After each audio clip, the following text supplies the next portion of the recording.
It is 1557. King Philip II of Spain sits at his desk inside the Escorial Palace, the largest building in Europe, a granite monument rising from the Castilian plateau that took 20 years to build and announced to the world that no empire in history had ever been this powerful. On his desk are reports from the Americas. This year alone, the treasure fleets have delivered more than 30 tons of silver from the mines of Potosi in what is now Bolivia. Spain controls more territory than Rome ever did. Its army is the most feared in the known world. Its navy dominates 2 oceans. Its treasury receives more precious metal than every other government on earth combined. And Philip II is bankrupt, not metaphorically, literally. In 1557, the Spanish crown formally defaults on its debts. The richest empire on earth cannot pay its bills. And this is not a one-time accident. Philip will default again in 1560, again in 1575, again in 1596. 4 sovereign bankruptcies, 4 times the ruler of the wealthiest empire in human history tells his creditors he cannot pay what he owes. That is the paradox that should stop you cold. Spain didn't collapse because it ran out of money. Spain collapsed because it had too much money. The silver that made Spain the envy of every nation on earth is exactly what destroyed it. The wealth itself was the weapon. The treasure was the poison. And the mechanism through which that happened follows a pattern that has repeated in every dominant empire since. 5 stages. 5 steps from the peak of power to the hollow shell. 5 stages that have run through Rome, through Britain, through every civilization that has ever sat at the top of the world and believed it would stay there. Spain may be the clearest example, the most documented, the most precise, and the most uncomfortable, because when you lay the 5 stages out side by side against the United States in 2025, you are no longer looking at history. You are looking in a mirror. This is the story of how Spain climbed to the absolute summit of human power, and how it fell from that summit through exactly 5 stages, in exactly the same order that every empire before and after it has fallen. And by the time we reach the end, the question will not be whether the pattern is real. The question will be whether you believe this time is different, and whether you have any evidence at all for that belief. Let's start at the beginning. Let's start with a fire on a mountain in 1545. A herder named Diego Hualpa is searching for a stray llama on a mountainside in what is now Bolivia, at roughly 4,000 meters above sea level. The night is cold. He builds a fire against the rock face to keep warm. In the morning, when the fire dies, he sees something he has never seen before. The heat from the fire has melted rivulets of pure silver directly out of the rock beneath him. He has accidentally discovered Cerro Rico, the rich mountain, the single largest silver deposit ever found on Earth. Within a decade, the Spanish city of Potosi has grown at the base of that mountain into one of the largest cities in the world. By 1600, its population exceeds 160,000 people, larger than London, larger than Paris, larger than any city in the Americas. The mountain produces silver on a scale that is almost impossible to comprehend. Between 1500 and 1800, Spanish America delivers approximately 150,000 tons of silver to the world economy. That is roughly 80% of total global silver production across 3 centuries.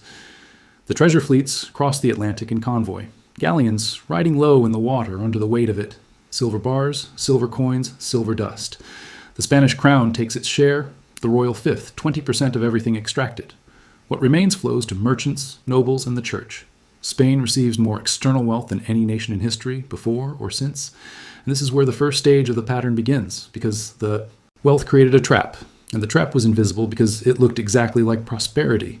And when silver floods your economy, you don't need to make things anymore. Why develop your own textile industry when you can buy cloth from Flanders for less than it costs to weave it at home? Why build your own ships when you can commission them from Genoese yards? Why develop your agriculture when you can import grain from Sicily? The silver buys everything. And because it buys everything, Spain gradually stops producing anything. Spanish domestic manufacturing, which had been developing across the interior cities, began to atrophy. The workshops that produced quality steel in Toledo, fine textiles in Segovia, sophisticated ceramics in Valencia, they contracted, then closed, then disappeared. The skilled craftsmen had no one to apprentice to. The knowledge dissolved. The productive capacity of the nation hollowed out from the inside while the treasury overflowed.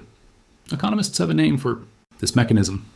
They call it Dutch disease, named after a different country that experienced a smaller version of the same trap in the 20th century. A massive resource windfall destroys domestic productive capacity by making imports cheaper than local production. The wealth makes you dependent. The abundance makes you fragile. The richest empire on earth becomes an economy that cannot make anything for itself. Now consider the United States. After World War II, America possessed approximately 50% of global GDP. Its factories had been untouched by bombing while Europe and Asia rebuilt from rubble. Its workforce was the most productive on Earth, and its currency, the dollar, became the global reserve, the modern equivalent of Spain's silver. Every nation on Earth needed dollars to conduct trade. Every central bank held dollars as their safe asset. Every commodity, oil, wheat, gold, was priced in dollars. Having the world's reserve currency means something very specific. It means you can print money, and other countries are structurally obligated to accept it in exchange for real goods. It is the closest modern equivalent to a treasure fleet arriving every year with new silver. Unlimited purchasing power, backed not by production but by privilege. Since 1971, when the dollar was fully detached from gold, the United States has run a trade deficit every single year without exception. In 2023, that deficit was approximately $773 billion. That is $773 billion more in goods consumed than produced every year, for over 50 years in a row. American manufacturing employment has fallen from roughly 19.5 million workers in 1979 to approximately 12.8 million today. Not because demand for manufactured goods declined. Global manufacturing output has grown enormously, because America, like Spain, found it easier and cheaper to buy than to make. Spain's silver flowed through Spain to the rest of Europe, paying for goods that Spain no longer made. America's dollars flow through America to China and Vietnam and Germany and Mexico, paying for goods that America no longer makes. The mechanism is identical. The timeline is different. The pattern is the same. Stage 1. The resource advantage becomes a trap. Check. Now let's talk about what empires do with unlimited money. They fight. On May 28, 1588, 130 ships sail from Lisbon Harbor into the Atlantic Ocean. They carry approximately 30,000 men. Soldiers, sailors, priests, supply workers. The fleet stretches across the horizon for miles. King Philip II has named it La Armada Invencible, the Invincible Armada, and it is the single most expensive military operation in Spanish history. The cost is roughly 10 million ducats, equivalent to an entire year of royal revenue spent on one expedition to invade one country to achieve one political goal.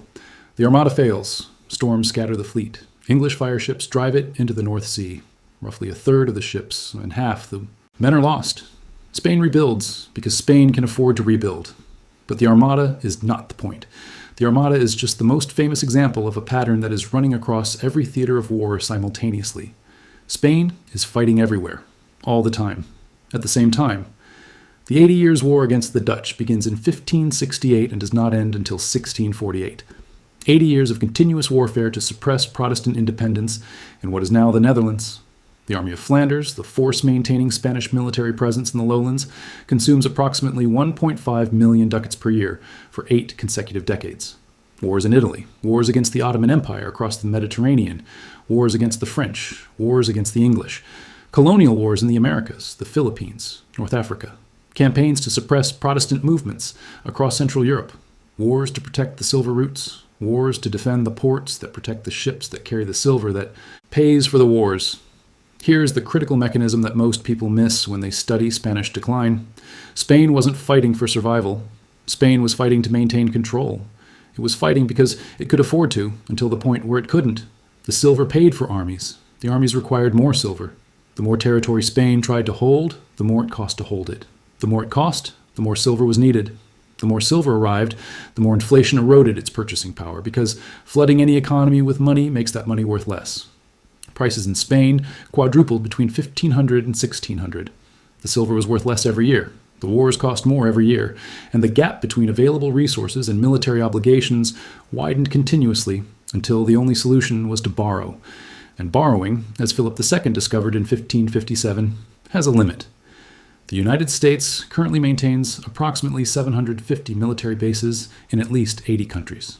American troops are deployed across 150 nations. The annual defense budget exceeds $886 billion, more than the next 10 countries combined. The war on terror, from 2001 to the present day, has cost an estimated $8 trillion according to Brown University's Costs of War project. That is roughly what Spain spent fighting the Dutch, the English, the French, and the Ottomans simultaneously, except Spain's wars lasted 80 years and the United States has spent the equivalent in 23. And Spain could not stop fighting because retreat from any front meant losing prestige, which meant losing credit, which meant losing the ability to borrow, which meant losing the ability to fund every other front. Every military commitment became self-reinforcing. Disengage anywhere, and the entire structure becomes vulnerable everywhere else. The United States faces the structural version of the same problem. Reducing military presence in any region triggers alarm from allies. emboldens competitors, creates power vacuums that historically demand even more expensive interventions to address. The cost of maintaining the empire is compounding. The cost of retreating is destabilizing. There is no cheap option. There has never been a cheap option at this stage. Every empire that has ever reached stage 2 has learned this. The spending doesn't stop when you can't afford it. It accelerates. Stage 2, military overstretch, check. Now we come to the stage that most people never talk about. The stage that, when you understand it, changes how you see everything that followed in Spain and everything that's happening in America right now. It is March 31st, 1492. The same year Columbus sails west. The same year Spain plants its flag in the New World, which will deliver more wealth than any empire in history has ever received. King Ferdinand and Queen Isabella sign the Alhambra Decree.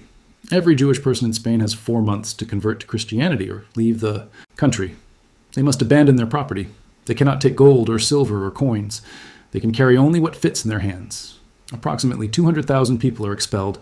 These are not peasants. These are Spain's merchants, its bankers, its doctors, its translators, its tax administrators, its accountants, its money changers.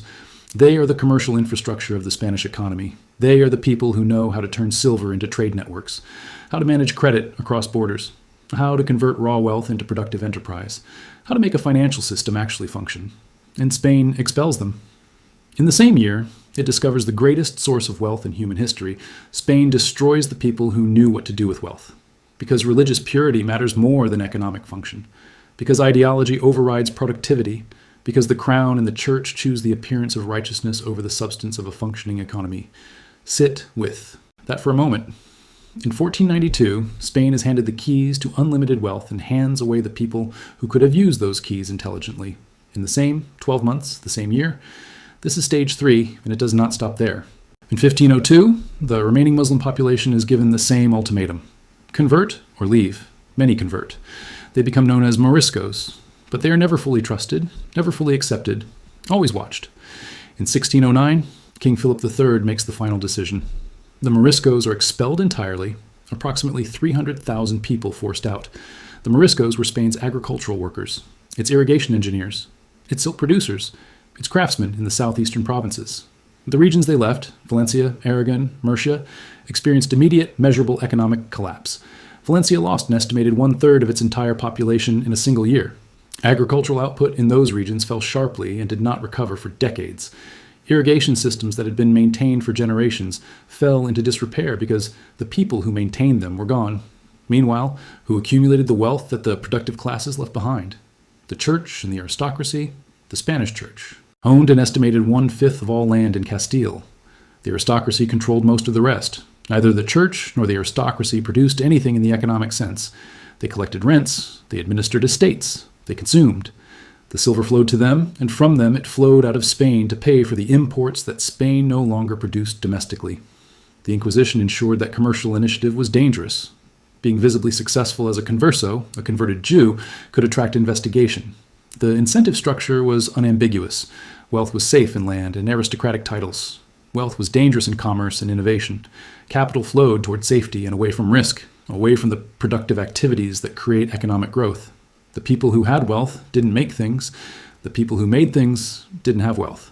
Spain had an economy that structurally rewarded extraction and punished creation. In 2023, the top 10 American financial institutions controlled assets exceeding $20 trillion.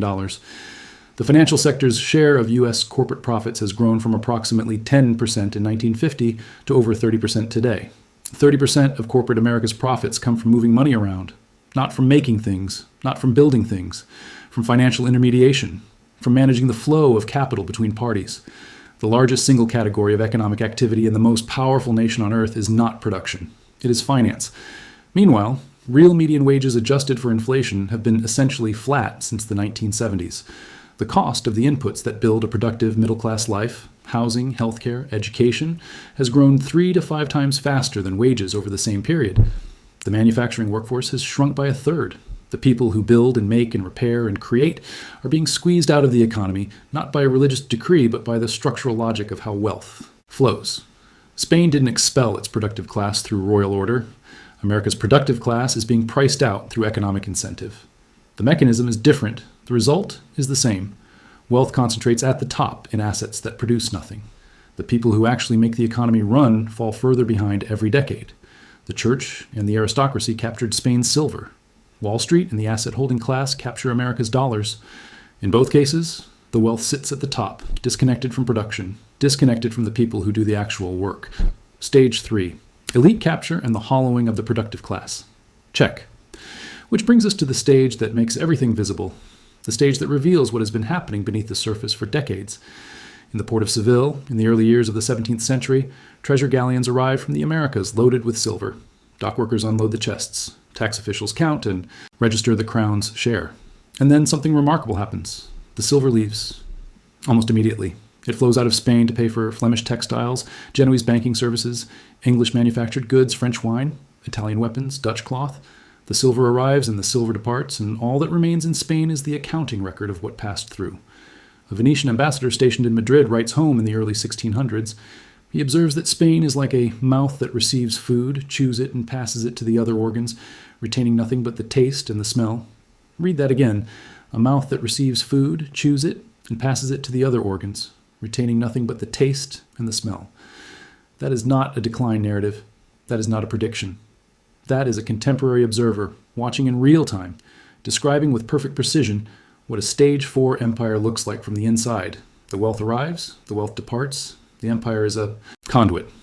It holds nothing, it builds nothing, it retains nothing. It is a distribution channel for other nations' prosperity. By the early 1600s, Spain imports virtually everything. Textiles from Flanders and England, manufactured goods from France and Italy, financial services from Genoa. Even the ships that carry the silver are increasingly built in foreign shipyards because Spain's own shipbuilding capacity has atrophied from disuse. The silver doesn't make Spain rich. It makes everyone Spain buys from rich. England gets stronger. France gets stronger. The Dutch get stronger. The Genoese bankers get richer. And Spain gets more dependent. This is the terminal phase of stage 4, when you have destroyed your domestic productive capacity and your entire economy depends on a single external wealth source. You are not an empire anymore. You are a distribution channel. And distribution channels are always replaceable. England, France, and the Netherlands understood this completely. They developed mercantilist policies specifically designed to capture the silver that flowed through Spain. They built the manufacturing capacity Spain had abandoned. They developed the trade networks Spain had outsourced. Productive economies always outlast extractive ones. They always have. This is not an opinion. It is the only consistent finding across 5 centuries of economic history.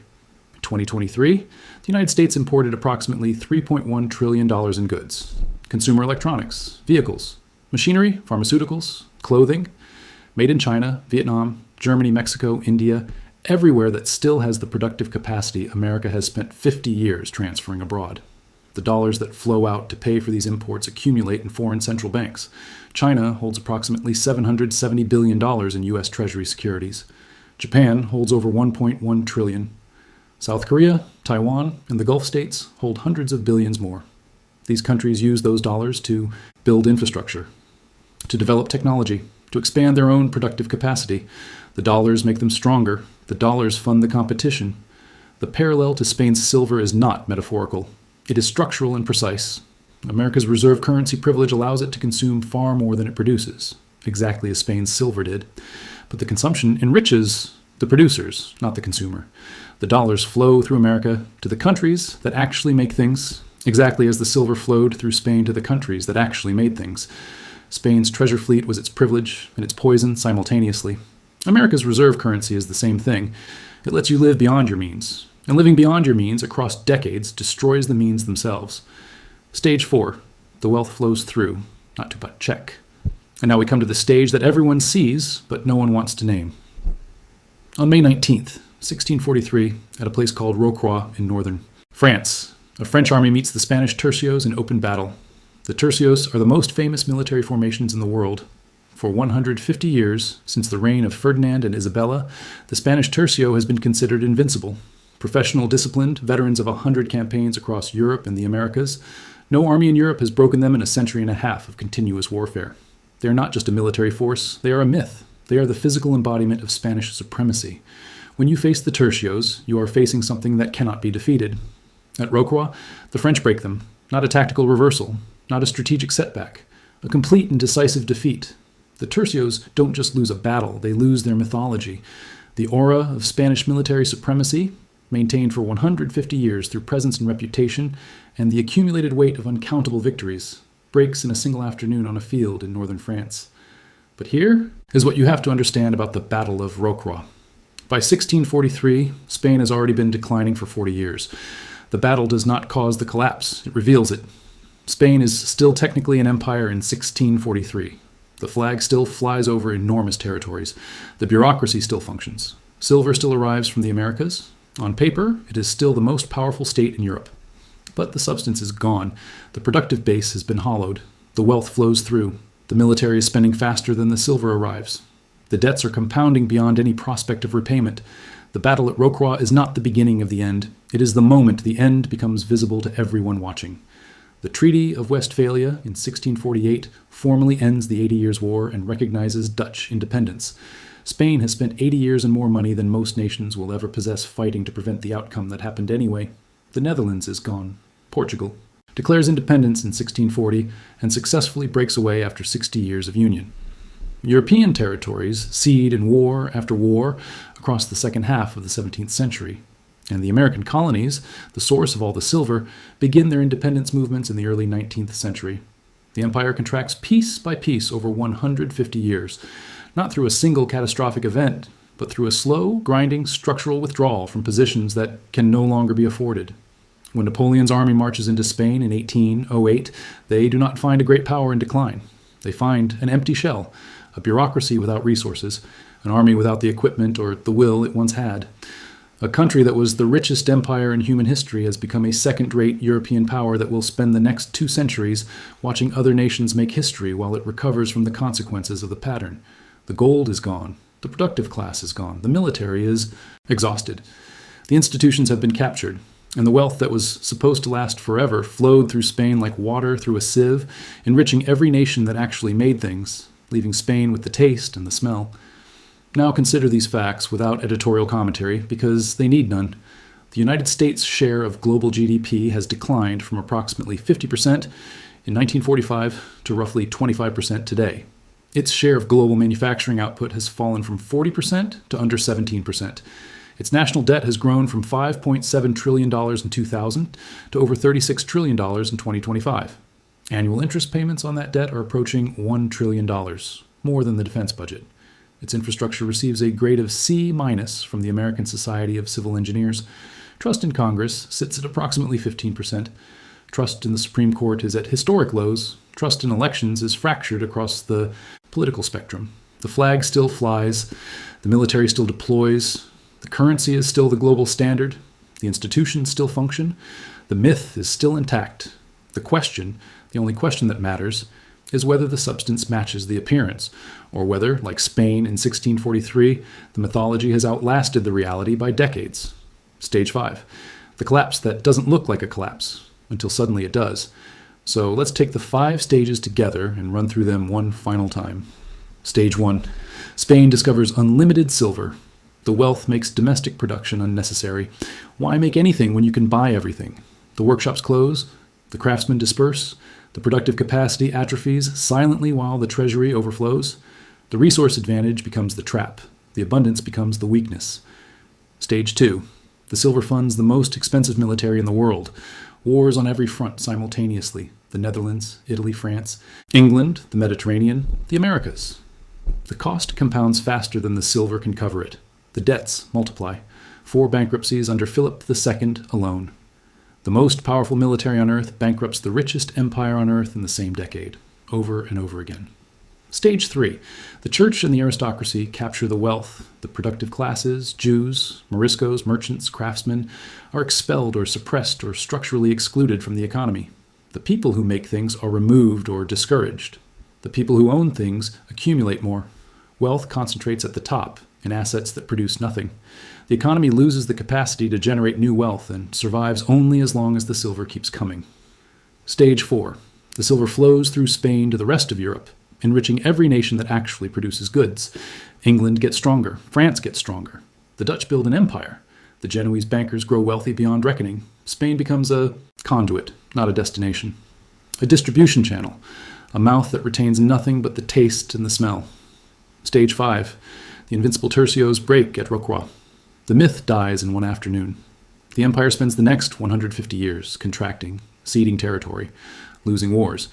It once would have won, until Napoleon finds an empty shell, and the richest empire in human history becomes a cautionary tale in every economics textbook that has ever been written. Philip II sat inside the Escorial surrounded by more silver than any ruler in human history and declared bankruptcy 4 times. He was not stupid. He was not uniquely corrupt. He was not uniquely reckless. He was trapped inside a pattern that no amount of silver could escape.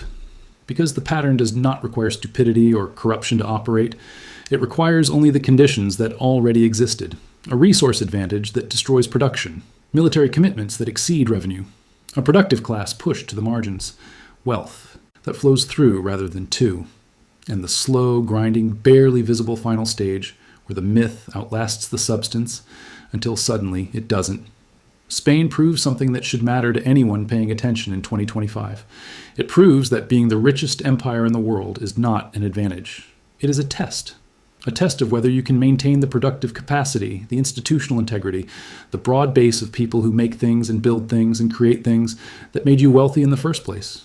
And every empire that has ever received that test, every single one, has failed it through exactly the same 5 stages in exactly the same order. The pattern does not care about exceptionalism. It doesn't care about military power or reserve currency status or the size of the debt ceiling. It cares about whether the wealth flows to the economy or through it, whether the productive class is growing or shrinking, whether the debts are being serviced or compounding, whether the military is fighting for survival or fighting to maintain hegemony that is already slipping.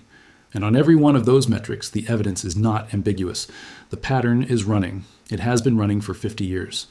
It will not stop on its own because patterns do not stop on their own. They complete. The history of Spain is not a warning written in the future. It is a warning written 300 years ago in silver and blood and the slow contraction of an empire that believed its wealth was permanent. Philip II believed it. His advisors believed it. The merchants of Seville believed it. The ambassadors of every court in Europe could see it happening in real time and wrote it down for anyone willing to read. A mouth that receives food, chews it, and passes it to the other organs, retaining nothing but the taste and the smell. They wrote it down. It is there. It has always been there. The pattern doesn't predict the future. But it has never been wrong about the past. And the past, if you look at it honestly, has already told you everything you need to know. If this is your first video in the Empire series, the same 5-stage pattern has been documented in Rome, in Britain, in ancient Egypt. Each example adds another layer to the picture. Each one shows a different mechanism reaching the same destination. Spain is the economic case, the most direct, the most precise, the one that requires the least interpretation. Subscribing is the simplest way to see all of them, because the answers to what comes next are not hiding in the future. They are written in the past. They have always been written in the past. And the past is trying very hard to get your attention.